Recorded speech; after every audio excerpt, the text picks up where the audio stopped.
Programme میں تھا سلام کے حوالے سے، تو مولوی صاحب فرما رہے تھے کہ سلام کرنا اور جواب دینا یہ ایک دعا ہے،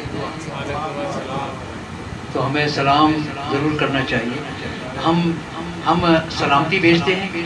اور پھر جواب دینے والا بھی واپس سلامتی بھیجتا ہے، تو بہت اچھی دعا ہے. اس کے بعد میں جناب ابرار صاحب کو خراج تحسین پیش کرتا ہوں کہ مختلف مواقع پر مختلف شخصیات کے حوالے سے، اور خاص طور سے آج کل جو ہسٹری جو چل رہی ہے آپ کی 47واں نمبر 48واں نمبر، بہت زبردست، بہت اچھا ماشاءاللہ چل رہا ہے. اس میں لوگوں سے تعارف بھی ہو رہا ہے کہ کہاں کہاں ہمارے ملک کے کونے کونے میں کریے میں نعت خواں موجود ہیں، اور بڑے اچھے نعت خواں موجود ہیں جن سے ہماری ملاقات نہیں ہو سکتی، لیکن آپ کے پروگرام کے حوالے سے ملاقات بھی ہو رہی ہے اور تعارف بھی ہوا. اس کے بعد اصل موضوع پر آتے ہیں. ہم اسکول میں جب پڑھتے تھے تو مختلف شعراء کو پڑھایا جاتا تھا، کچھ کو ہم سمجھ جاتے تھے، کچھ کو رٹا لگا دیتے تھے اور پھر امتحان میں جواب دیتے تھے. تو اس میں بہت سارے شعراء پڑھے، مجھے اس سے شعر و شاعری سے زیادہ شغف نہیں تھا، اسی کہ میں ایسے بیکار چیز سمجھتا تھا، مطلب ادھر ادھر کی وہ لغو باتیں یا جو شاعر بیان کرتا ہے تو وہ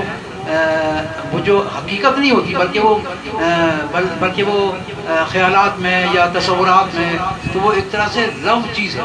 لیکن کچھ شعراء ایسے گزرے ہیں جنہوں نے واقعی بڑی حقیقت پسندی سے بڑے اہم کام کیے. تو علامہ اقبال کو جب میں نے پڑھا تو مجھے اندازہ ہوا کہ نہیں، شاعری بھی تعمیری شاعری. اور اب بالکل مختصراً یہ کہ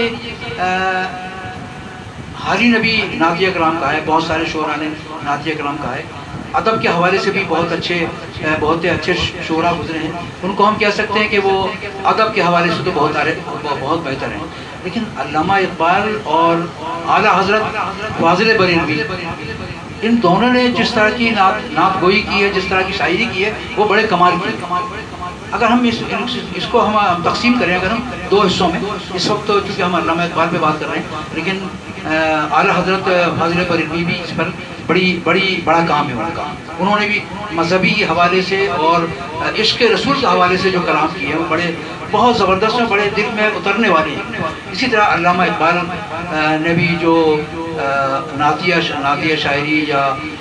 یا دین سے متعلق، ایک بات بڑی اہم ہے اس میں کہ علامہ اقبال نے اور اعلیٰ حضرت نے دونوں نے دین کے پیچیدہ مسائل کو جو مفتیان کرام کئی کتابوں میں نہیں بتا سکے، تفسیر بتا سکے، انہوں نے 2-4 شاعروں میں بیان کیا. یہ ایک خصوصیت ہے اعلیٰ حضرت کی بھی اور علامہ اقبال کی بھی. اور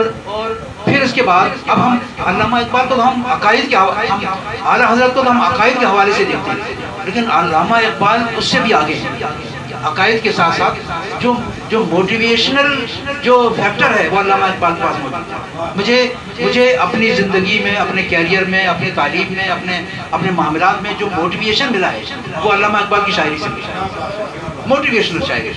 اور اس کے ساتھ ساتھ ابھی بھی میرے ذہن میں یہ بات آ رہی تھی کہ اگر ہم علامہ اقبال کو شعبہ زندگی دیکھیں جہاں انہوں نے اپنے کلام پیش کیا ہے، وہ عشق رسول بھی ہے، دین کے پیچیدہ مسائل بھی ہیں، اس کے ساتھ سیاست بھی ہے، تاریخ بھی ہے، اور اس کے ساتھ ساتھ میں اس طرح جانا چاہوں گا کہ جو ہمارے ذہنوں میں جو مغرب کی جو انگریزیت جو چھائی تھی، اس کو بڑے اچھے انداز سے انہوں نے باہر نکالا. اس دور میں جب ہم انگریزوں کے غلام تھے اور لوگ اردو ادب پہ اتنا توجہ نہیں دیتے تھے، اور مطلب الفاظ دیگر جو ہے ہم بس ان کے محکوم تھے، اس وقت انہوں نے انگریز کی مخالفت کی اور مغرب کے خلاف لکھا. وہ بڑے شعر تو مجھے یاد نہیں رہتے، بڑے اچھے شاعر ہیں جو انہوں نے کہا کہ مجھے رنگین یہ مغرب کے جو ہے وہ اچھا پسند نہیں ہے، اور بہت سارے لوگ ہیں. یہ بہت بڑا اہم، اس زمانے میں جو لوگ بول نہیں سکتے تھے، انگریزوں کی تعریف کرتے تھے، انگریزوں کے غلام تھے، اس زمانے میں انہوں نے ایسی شاعری کی جو مغرب کو مطلب ناپسندیدگی کی نظر سے اظہار کیا. اور وہاں گئے بھی وہ، لیکن وہ واپس آ گئے، پڑھا بھی وہاں، لیکن انہوں نے کہا کہ میرا وطن، میرا ملک بلکہ خاص طور سے پورے بر صغیر کے لیے انہوں نے کہا نا کہ کیا چین و عرب ہمارا، ہندوستان ہمارا، یہ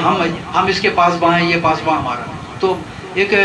وسیع طریقے سے انہوں نے بر صغیر کے مسلمانوں کی نمائندگی بھی کی، سیاست پر بھی اور بڑا ان کا عبور تھا. فلسطین کے حوالے سے بڑی بہترین شاعری انہوں نے کی، اور باقاعدہ ان کے مقالات جو ہیں وہ فلسطین کے حوالے سے بہت بہتر اور